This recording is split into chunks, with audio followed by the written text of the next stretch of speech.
Hello students, मैं विशाल गुप्ता आपका teacher. इस वीडियो में मैं आपको क्लास 12 सब्जेक्ट मैक्रो इकोनॉमिक्स का जो चैप्टर नंबर 4 है, methods of calculating national income, उसका जो टॉपिक है, पहला मेथड है मतलब जो वैल्यू एडिशन मेथड, उसके बारे में आज थ्योरेटिकल पोर्शन कराऊंगा उसका। ठीक है जी। तो ये इस सेशन 2022-23 की मेरी 11th वीडियो है। ठीक है जी, सेशन 2022-23 की 11th वीडियो है। इससे पहले कि मैं ये टॉपिक स्टार्ट करूं, आपको एक बार याद दिला देना चाहता हूं कि यदि आपने मेरे चैनल को सब्सक्राइब नहीं किया हुआ तो मेरे चैनल को सब्सक्राइब ज़रूर कर लीजिए। ठीक है जी।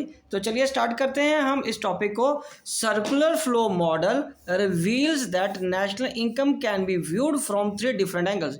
सर्कुलर फ्लो मॉडल हमें बताता है कि 3 तरीके से हम नेशनल इनकम को, या 3 एंगल से नेशनल इनकम को स्टडी कर सकते हैं। पहला क्या है, as the sum total of value addition in the economy। दूसरा, as the sum total of income generated in the economy। तीसरा, as the sum total of expenditure on the final goods and services in the economy। ठीक है students. So corresponding to the 3 different ways of looking at the national income, 3 methods of calculating national income, these are value added method, income method और तीसरा expenditure method। Okay जी, value added method, दूसरा income method, तीसरा expenditure method. So value added method और product method क्या है? Value added method measures national income in terms of value addition by each producing enterprise in the economy during an accounting year. This also known as industrial origin method और net output method. Value added method measures national income in terms of value addition, जितना value addition हुआ है economy में या goods को produce करते समय during an accounting year में, उसको हम वैल्यू एडेड मेथड कहते हैं या प्रोडक्ट मेथड कहते हैं। ठीक है जी। तो आगे हम बात करते हैं इसके बाद, estimation of combination of all the producing enterprises to production in the domestic territory of a country during an accounting year is equal to the market value of GDP, called GDP-MP. It is adjusted to find out NNPFC और national income. ठीक है जी।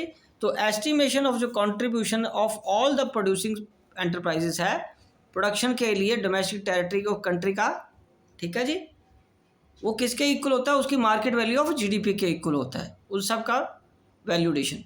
Okay जी। So value added क्या है? It is a difference between value of output of an enterprise and the value of intermediate consumption. Value addition किस में आएगा? Value of output minus intermediate consumption, मतलब sales minus purchase of raw material. ठीक है, इसकी value हम minus कर देंगे। सो वैल्यू ऑफ आउटपुट कैसे आएगा? वैल्यू ऑफ आउटपुट तो मैंने बता दिया, आपका सेल है। ठीक है, and the same output remain unsold, और यदि कुछ आउटपुट अनसोल्ड रह जाती है, it is added to the firm's inventory stock, और वो स्टॉक बन जाता है फर्म का। It is expressed as change in stock, that is delta. ये जो ट्राइंगल का साइन नजर आ रहा है आपको, this is called delta.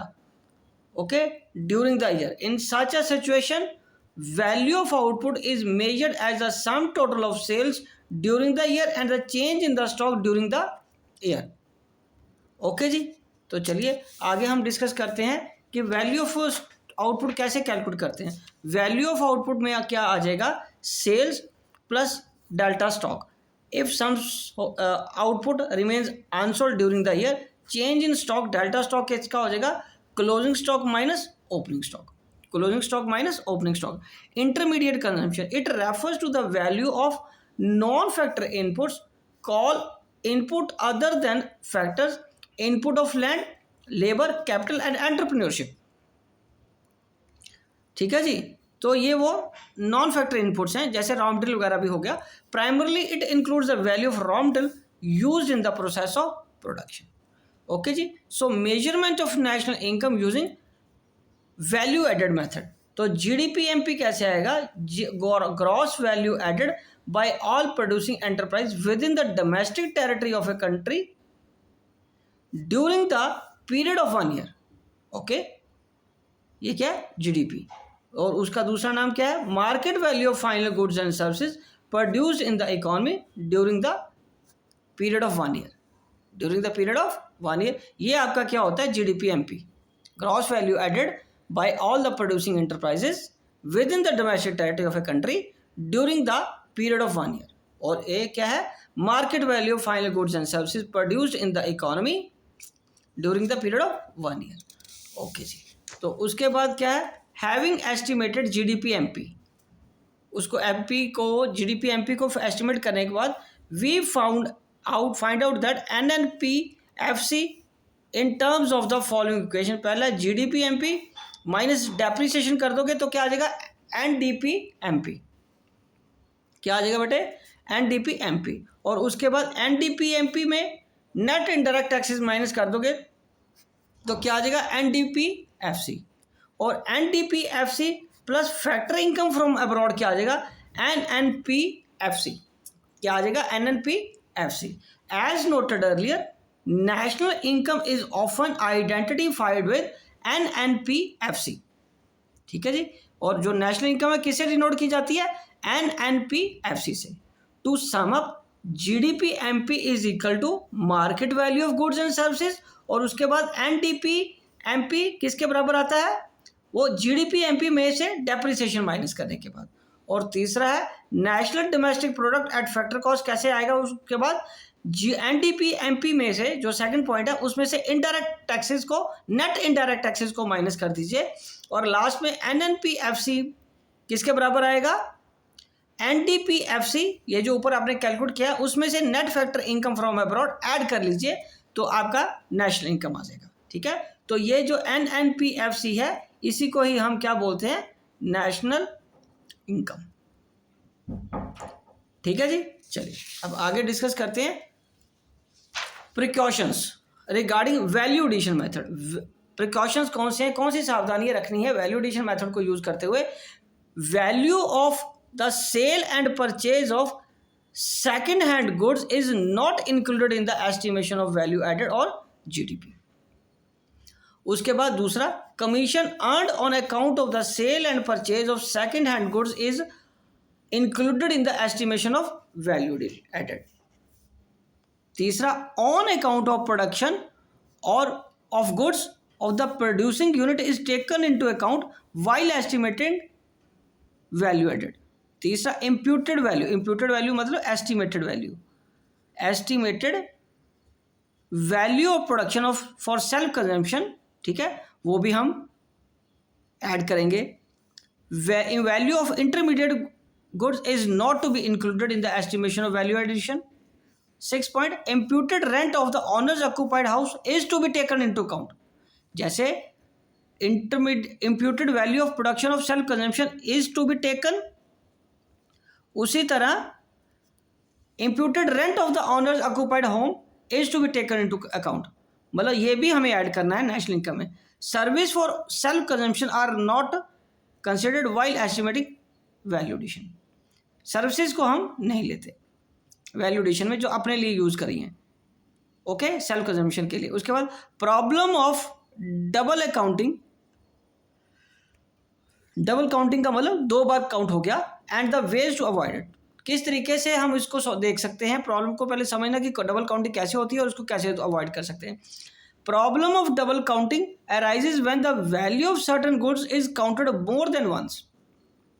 This happen when we fail to draw the distinction between final goods and intermediate goods.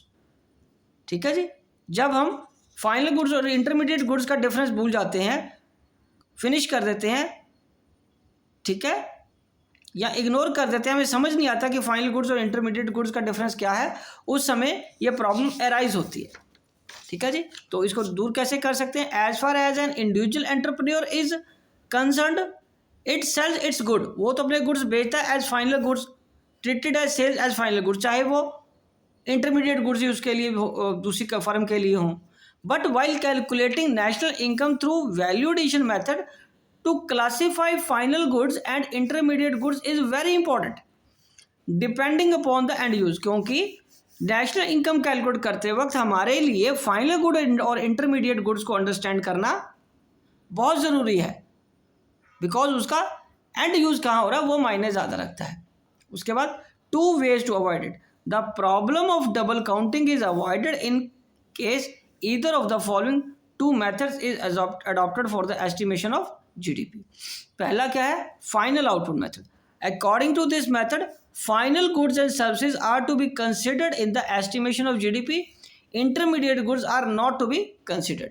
Final output method में जब हम लेते हैं तब हम सिर्फ सेल की वही फिगर ही लेते हैं, ठीक है, उसमें इंटरमीडिएट गुड्स को ऐड नहीं करते। और वैल्यू एडिशन मेथड में क्या करते हैं, according to this method sum total value of value addition by all the producing units within the domestic territory of the country is to be considered. तो value addition सारे stages का, सारे producing units का add करेंगे जो कि domestic territory में हुआ है during an accounting year. Okay जी, तो ये था वेज, दो तरीके, फाइनल आउटपुट मेथड और वैल्यू एडेड मेथड, जिससे कि हम डबल काउंटिंग की प्रॉब्लम को वैल्यू एडिशन मेथड में दूर कर सकते हैं।